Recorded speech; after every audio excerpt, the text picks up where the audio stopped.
Big boss 9కి సంబంధించిన మొదటి పేరే ఇప్పుడు టాలీవుడ్ ఇండస్ట్రీలో హాట్ టాపిక్ అయింది. పరమేశ్వర్ హివ్రాలే ఓ చిన్న సినిమాల హీరో, కానీ ఇప్పుడు మాత్రం బిగ్ బాస్ హౌస్లో అడుగు పెడుతున్నాడంటూ గాసిప్ ఫుల్ స్పీడ్లో పాగుతోంది. ఈ వార్త నిజమా? పిఆర్ స్టంట్ మాత్రమేనా, లేక అసలైన బిగ్ బాస్ ప్లాన్ ఇదేనా? అదేంటో ఈ వీడియోలో చూద్దాం. పరమేశ్వర్ హివ్రాలే పెద్ద బ్యానర్ల సినిమాలు చేయలేదు, కానీ కొన్ని రియలిస్టిక్ ఫిలిమ్స్తో జాతి రత్నాలు తరహా పాత్రలు చేయడం ద్వారా మాస్ కనెక్ట్ సంపాదించాడు. అతని యూఎస్పీ ఏంటి? రా emotion, aggressive talk and ఫీర్లెస్ attitude. ఇదే బిగ్ బాస్ టీంకి నచ్చిందట. ఆంధ్రప్రదేశ్ ఫిల్మ్ ఛాంబర్ వర్గాల సమాచారం ప్రకారం బిగ్ బాస్ టీం మొదటి 3 రోజుల్లో జరిగిన ఆడిషన్స్లో పరమేశ్వర్ ఫైనల్ అయినట్టు టాక్. అతని యాటిట్యూడ్ చూసి ఆడియన్స్ రాహుల్ సిప్లిగంజ్ తరహాలో రిలేట్ అవుతారని భావిస్తున్నారు. ఇతడు హౌస్లోకి వెళ్ళి ఏం చేస్తాడంటే రూల్స్తో అతడు మైండ్ గేమ్ ఆడతాడు.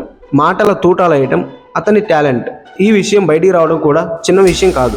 పరమేశ్వర్కి దగ్గరగా ఉన్న ఓ సీనియర్ ఆర్టిస్ట్ యాక్సిడెంటల్గా అతని పేరును ఓ ఫిలిం ఫంక్షన్లో స్లిప్ చేశారట. అయితే బిగ్ బాస్ టీం మాత్రం ఇప్పటికీ అధికారికంగా స్పందించలేదు. అంటే ఒకటే అర్థం, పక్కా ప్లాన్ ఉంది కానీ రివీల్ చేయరాదు అనేది గేమ్ రూల్. అతని సోషల్ మీడియా హిస్టరీ చూస్తే అతను బాగా అవుట్ స్పోకెన్, కాంట్రవర్షియల్ పోస్ట్స్, ట్రోల్స్కి డైరెక్ట్ రిప్లై.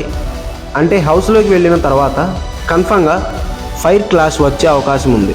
అతడు ఆల్రెడీ 20 రోజుల్లో బాడీ ట్రాన్స్ఫర్మేషన్ కోసం ఫిట్నెస్ ప్రిపరేషన్ స్టార్ట్ చేశాడట. అంటే ఫిజికల్ టాస్క్లో కూడా స్ట్రాంగ్ ప్రెజెన్స్. పరమేశ్వర్ పేరు బయటికి రావడం వల్ల ఇంకా కొంతమంది కంటెస్టెంట్స్ పేర్లు వరుసగా వెలుగులోకి రాబోతున్నాయి. కానీ ఈసారి బిగ్ బాస్ గేమ్ మామూలుగా ఉండదు. బాలకృష్ణ గారు హోస్ట్గా అటు సీరియస్ గేమ్ ప్లేయర్లు, ఇటు అంచనాలకు మించిన కామనర్స్ ఉండబోతున్నారు. మీరేమంటారు? పరమేశ్వర్ కంటెస్టెంట్ అయ్యే ఛాన్స్ ఉందా? కామెంట్ చేయండి.